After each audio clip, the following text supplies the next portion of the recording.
Assalamualaikum warahmatullahi wabarakatuh.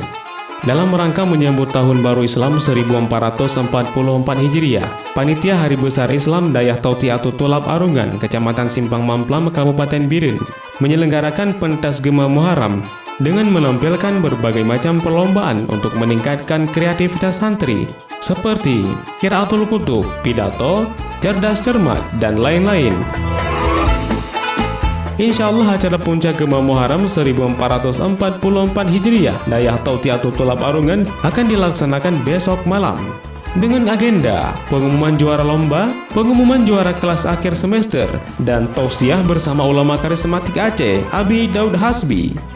Turut hadir seluruh pimpinan Dayah dan Balai Pengajian Cabang Dayah Tautiatu Tulab Arungan dalam rangka silaturahmi dengan Yang Mulia Abun Arungan.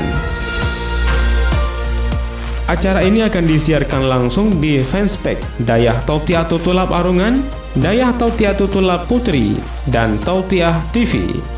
Anda juga dapat mendengarkan di Radio Yadara 92,8 FM dan Radio Mutiara 104,8 FM Bernun. Wassalamualaikum warahmatullahi wabarakatuh.